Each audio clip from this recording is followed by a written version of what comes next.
Welcome to the Arlington Street Church podcast. Founded in 1729, Arlington Street continues today as a gathering place for progressive people of faith in the greater Boston area and beyond. We are located at the corner of Arlington and Boylston Streets, across from the Public Garden in Boston, Massachusetts. Please visit ascboston.org for more information about this historic Unitarian Universalist congregation. Arlington Street Church, gathered in love and service for justice and peace. Hailing from the Caribbean island, St. Lucia, West Indian poet Derek Walcott wrote an elegy to his mother known as Teacher Alex, evoking sardines with pepper sauce, crescent melons, the blue hills in late afternoon. In the bells of tree frogs with their steady clamor, in the indigo dark before dawn, the fading morse of fireflies and crickets, then light on the beetle's armor. Your melody faltered, he says, but never your faith in the bounty which is his word. My business and duty, he concludes, the lesson you taught your sons is to write of the light's bounty on familiar things. I first learned this lesson in the AIDS years, when suddenly we had so little time to get it right. And I have had to relearn it over and over.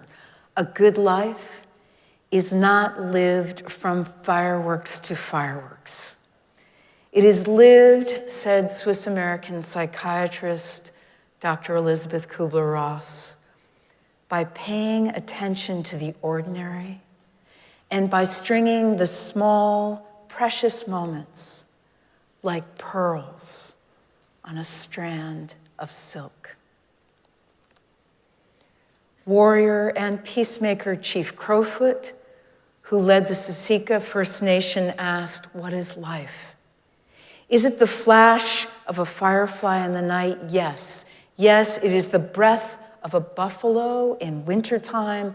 It is the little shadow that runs across the grass and loses itself in the sunset." We can make our own list. Name the pearls. A beautiful piece of music, or the sound of a freshly stamped birthday card when it drops into the mailbox. Your breath catching as the cold air fills your lungs and reddens your cheeks, the smell of mulled cider, sunrise in spite of everything. Attend to the light's bounty on familiar things. In her book, High Tide at Tucson, American novelist Barbara Kingsolver writes, "In my life, I've had frightening losses and unfathomable gifts. A car that spontaneously caught fire while I was driving it, sunrise in the rainforest, the end of a marriage followed by a year in which I could barely understand how to keep living. A stupendous column of blue butterflies rising from a Greek monastery. Every one of us is called upon," she writes, "probably many times, to start a new life. At first, it's impossible to think how this will be possible.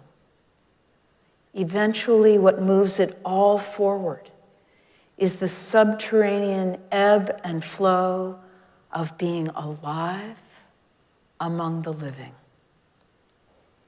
In my own worst season, she concludes, I've come back from the colorless world of despair by forcing myself to look hard for a long time at a single thing: a flame of red geranium in my bedroom window, my daughter in a yellow dress, the perfect outline of a full, dark sphere behind the crescent moon, until I learned to be in love with life again. I have taught myself joy over and over. Persian Sufi mystic Rumi asks, when you go to a garden, do you look at the thorns or the flowers? Spend more time, he advises, with roses and jasmine. Attend to the light's bounty on familiar things.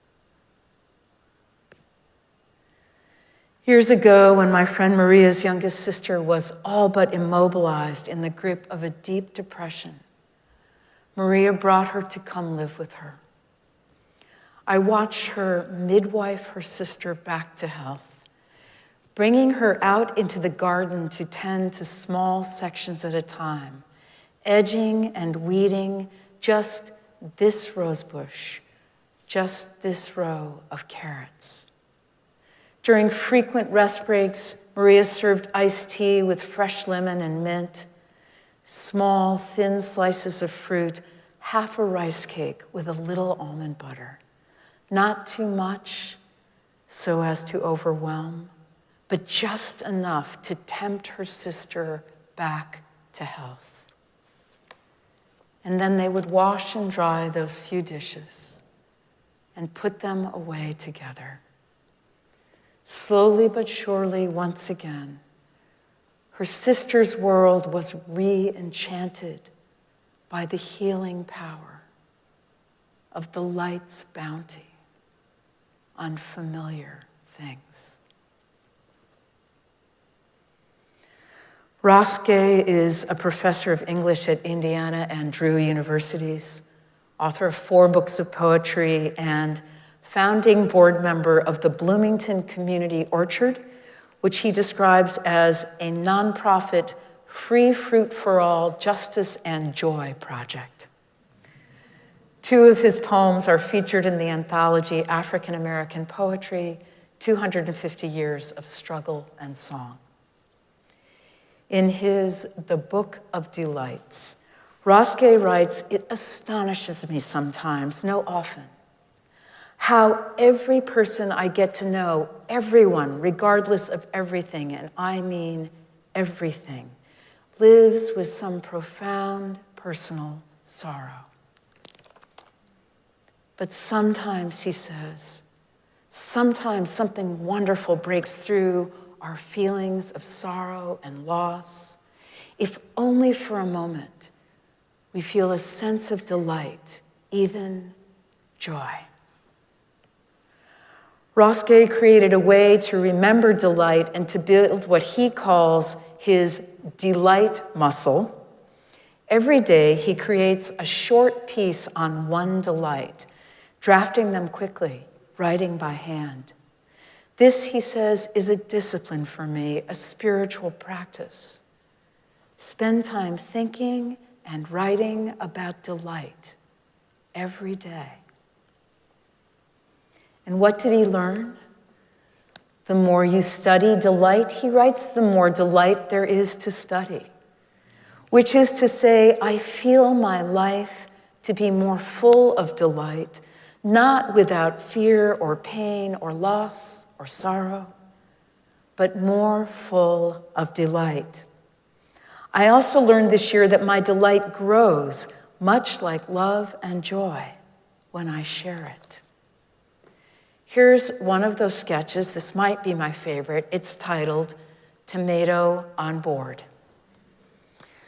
What you don't know until you carry a tomato seedling through the airport and onto a plane is that it will make people smile at you almost like you're carrying a baby, a quiet baby. I didn't know this until today, carrying my little tomato about 3 inches high in its 4-inch plastic starter pot, which my friend Michael gave to me, smirking about how I was going to get it home. I slid the thing into my bag while going through security, which made them pull my bag for inspection. When the security guy saw it was a tomato, he smiled and said, "I don't know how to check that. Have a good day."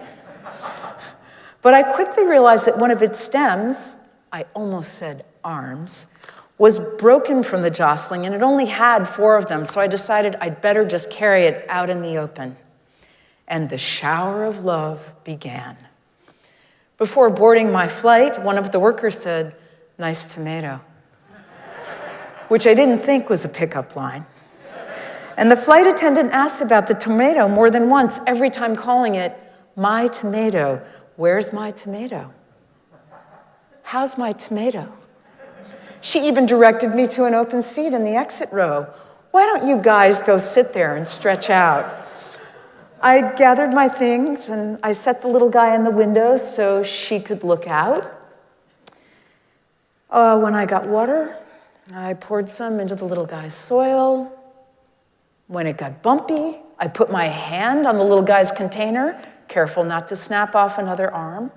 And when we landed and the pilot put the brakes on hard, my arm reflexively went out across the seat, holding the little guy in place, the way my dad's arm would when he had to brake like that in the car, that car without seatbelts, in one of my very favorite gestures in the Encyclopedia of Human Gestures. The light's bounty on familiar things.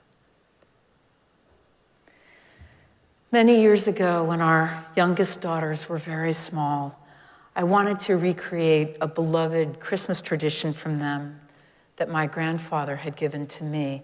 As they watched Sesame Street, I crept around the house and put electric candles in each of the windows.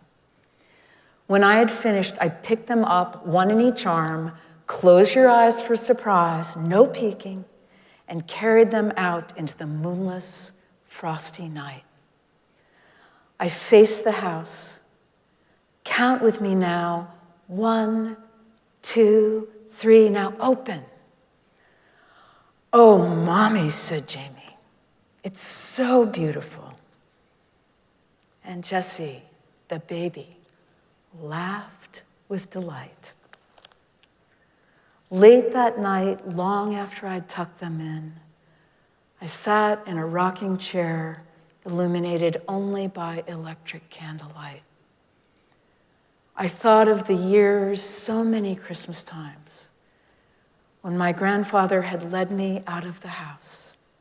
Close your eyes for a surprise, no peeking, and counted to 3. Now open. It was always a surprise, all over again. It never got old. And now I had taken up that strand of pearls once again and added one more. My children never met him, but they knew him. They know him in the light's bounty on familiar things. Beloved spiritual companions, may we spend time every day thinking about delight, stringing small, precious moments like pearls on a strand of silk. Let us teach ourselves joy over and over, and may the shower of love begin. So may we re-enchant the world with the healing power of the light's bounty on familiar things. Close your eyes for a surprise. Now open. Amen.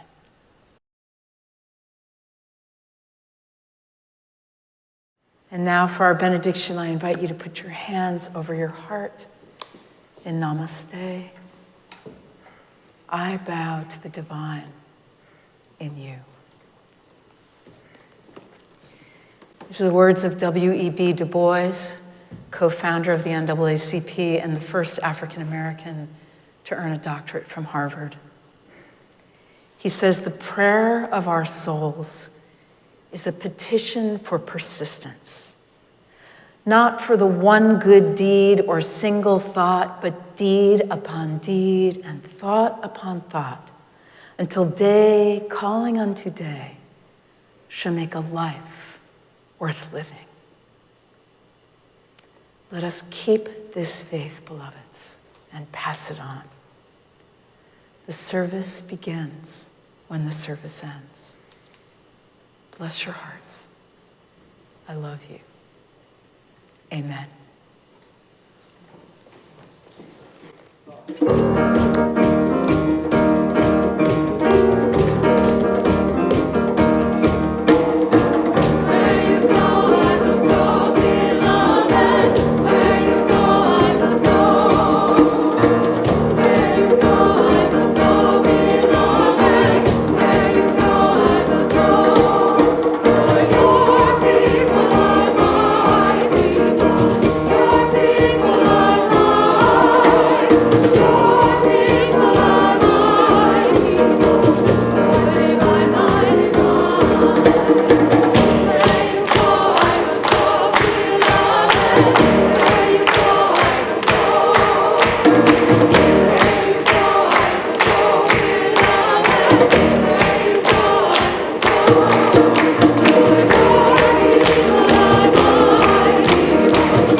Please visit ascboston.org for more information about this historic Unitarian Universalist congregation.